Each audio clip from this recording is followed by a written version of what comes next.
अस्सलाम वालेकुम, मैं हूं महविश और आप देख रहे हैं taste of life. Fried fish की रेसिपी आज शेयर करूंगी आप लोग के साथ। बहुत ही कम मसालों के साथ बहुत ही मज़े की चटपटी सी रेसिपी तैयार होती है। ट्राई करिएगा, कमेंट्स में ज़रूर बताइएगा कि अगर आपने ये रेसिपी ट्राई की है तो कैसी बनी है। तो हम स्टार्ट कर लेते हैं रेसिपी को।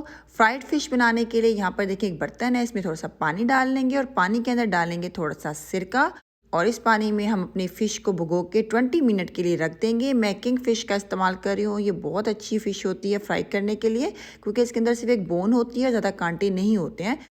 अब 20 मिनट के लिए इसको सिरके वाले पानी में मछली को पड़े रहने देंगे। इस तरह करने से क्या होगा कि आपकी मछली के अंदर जितनी भी स्मेल होती है और जितना भी गंध होता है वो निकल जाएगा। 20 मिनट हो चुके हैं हमारी मछली को सिरके वाले पानी में पड़े हुए। अब इसको निकाल के एक कपड़े के ऊपर फैला देंगे। अगर कपड़े पे आप ना फैलाना चाहें तो किसी छन्नी में भी आप इसको डाल कर रख सकते हैं, ताकि इसके अंदर जितना भी एक्स्ट्रा वाटर है वो निकल जाए।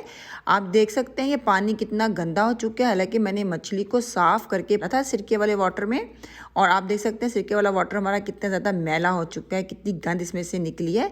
तो इस तरह करने से जो आपकी मछली है ना, उसमें बिल्कुल भी स्मेल नहीं रहती है। तो आपने ये स्टेप ज़रूर करना है। अब हम इसमें डाल लेते हैं मसाले। मसालों में कुछ भी नहीं जाएगा, सिर्फ हम इसमें इस्तेमाल करेंगे नमक और हल्दी। और कोई मसाला डालने की ऐड करने की ज़रूरत नहीं है, ना ही अदरक लहसुन लगाने की ज़रूरत है। बिल्कुल भी मछली में आपको स्मेल नहीं आएगी। आप सेम रेसिपी को फॉलो करके ज़रूर एक दफ़ा ट्राई करें। ज़्यादा मसाले डालने से आपकी जो मीट होता है उसका असल जो फ्लेवर होता है वो बिल्कुल ख़त्म हो जाता है। तो कम मसालों के साथ कोशिश क्या करें, अपनी रेसिपी को बनाया करें। तो अब इसको मैं जो है 2 घंटे के लिए फ्रिज में रख दूँगी। अगर आपके पास ज़्यादा टाइम हो तो आप ओवरनाइट के लिए इसको फ्रिज में रखें, तो ये बहुत ही मज़े की आपकी मछली जो है तैयार होगी। 2 घंटे हो चुके थे, अब हम इसको डीप फ्राई करेंगे। आँच आपने जो है मीडियम टू हाई फ्लेम के बीच में रखनी है, ज़्यादा लो नहीं रखनी है, वरना आपकी जो मछली है वो बहुत ज़्यादा जूसी नहीं बनेगी। क्योंकि मछली है बहुत जल्दी ये कुक हो जाती है, इसको ज़्यादा लो हीट पे कुक करने की ज़रूरत नहीं होती है। तो अब इसको अच्छी तरह फ्राई कर लेंगे। दोनों तरफ से अच्छा कलर जब आ जाएगा तो इसको निकाल लेंगे।